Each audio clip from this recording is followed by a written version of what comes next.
Le Seigneur soit avec vous. Évangile de Jésus-Christ selon saint Matthieu.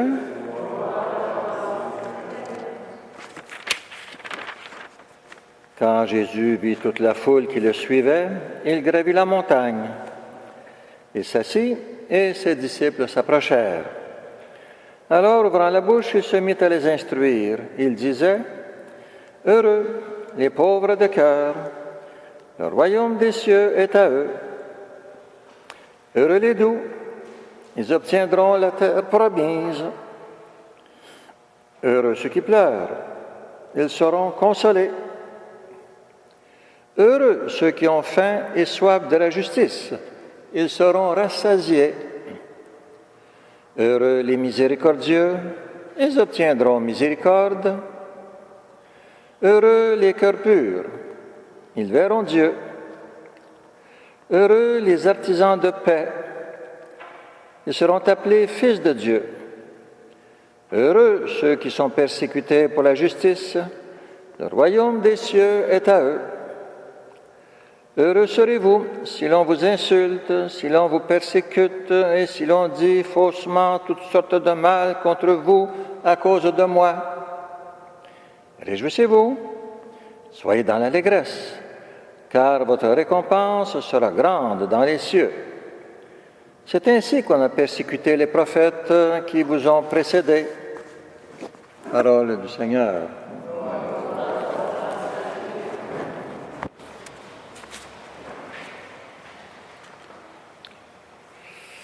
Aujourd'hui, je voudrais vous présenter, en quelques paroles seulement, un message que nous n'entendons que très, très rarement.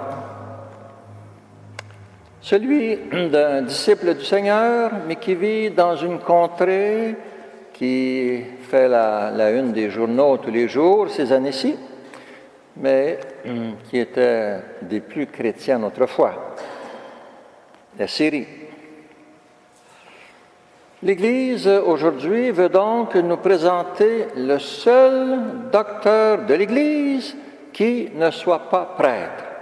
Il y a des femmes, bien sûr, mais dans les hommes, il est le seul qui n'est pas prêtre, il est diacre, il s'appelle saint Éphrem. Et quand on dit qu'un chrétien a été reconnu comme docteur, ça signifie que son enseignement a la même valeur que l'enseignement de la Bible. Sa parole est toujours sûre. Et voilà un homme qui nous présente un pan de l'Église qui nous est totalement inconnu. Ce diacre est né en l'an 306 dans la ville de Nisibée, en Syrie. Et il demeura jusqu'en l'an 363, l'année où les Romains, parce que la Syrie à l'époque était partie de l'Empire romain, mais avec les attaques des Perses, les Romains ont dû abandonner la ville. Et alors, Éphrem alla terminer ses jours à Édesse, en Palestine, où il mourut en l'an 373. C'est immensément loin de nous, comme pays, comme époque, comme mentalité.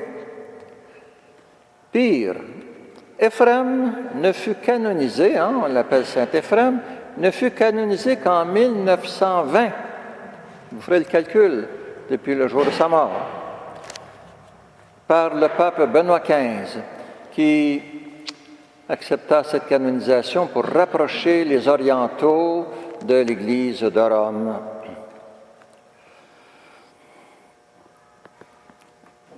Mais nous ne connaissons pas tellement saint Éphrem, et nous pouvons nous demander sans doute où est-ce qu'il a obtenu ses mérites. Adolescent, Éphrem fut chassé de son foyer à cause de ses fréquentations chrétiennes. Son père était païen. Et alors il alla se réfugier auprès de son évêque, Jacques, du diocèse de Nisibée. Et il fut baptisé à l'âge de 18 ans et ordonné diacre à 32 ans. Il choisit alors d'être ermite et, comme on disait, d'être voué à la virginité. Éphrem était très versé dans les Écritures et il put ouvrir une école de théologie. Et lors de l'invasion des Perses, Éphrem déménagea son école à Édesse. Et c'est là qu'il mourra à l'âge de 67 ans.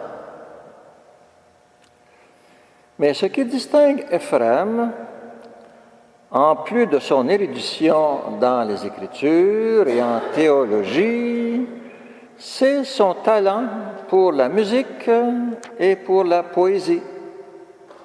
Et en ce sens, il peut être un grand maître pour nous, surtout, je dirais, en poésie, dans le sens qu'elle nous aide à méditer les vérités de la foi, le message du Seigneur. Éphrem fut surnommé docteur universel, colonne de l'Église, fontaine d'éloquence, prophète des Syriens, harpe du Saint-Esprit, chantre admirable. Ce sont rares les saints qui ont reçu tant de titres. Au IVe siècle, à l'époque donc de Éphrem, on ne connaissait pas encore les chorales. Il fut le premier en Orient à fonder des chorales d'hommes et des chorales de femmes. Il croyait qu'on pouvait plus facilement atteindre le Seigneur par la beauté des chants, surtout des chants polyphoniques. Et tout cela était composé en vers, modelé sur les vers de l'Ancien Testament. Je veux tout simplement vous donner un exemple de la poésie d'Éphrem. Et cette poésie, considérez-la, si vous voulez, comme une prière ou comme un chant, peu importe. Mais elle nous indique clairement que pour Éphrem, une poésie, une méditation, c'est un dialogue avec Dieu. Dieu doit parler, moi je dois parler, lui doit répondre, moi je dois répondre.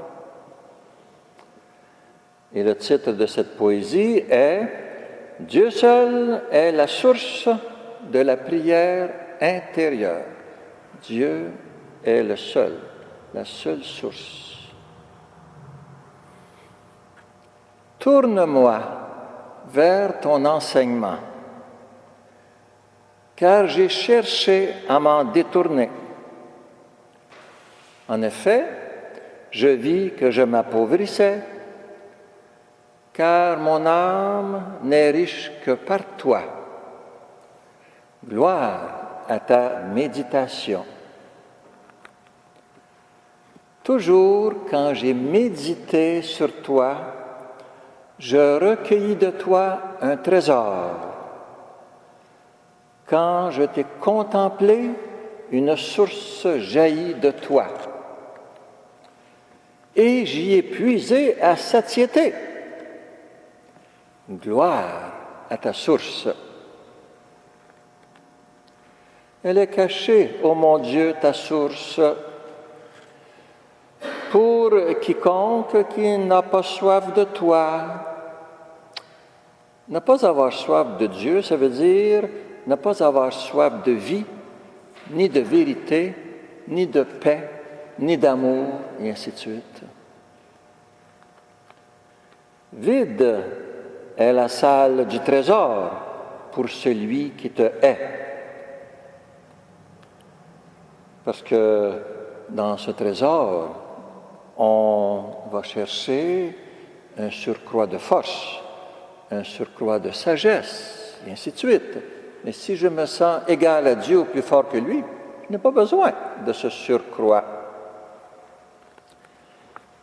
La charité, voilà bien la trésorière de tes bijoux célestes. Quand de ta compagnie je m'éloigne, la beauté excite mon désir.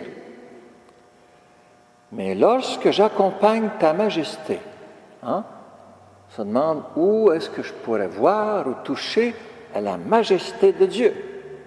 La première réponse qui vient spontanément, la voûte étoilée durant la nuit.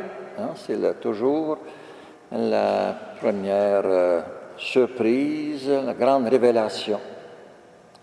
Lorsque j'accompagne ta majesté, ta gloire me pénètre de crainte. Quand que je m'éloigne ou que je m'approche de toi, de toute façon, je suis vaincu. J'ai médité et j'ai parlé de toi.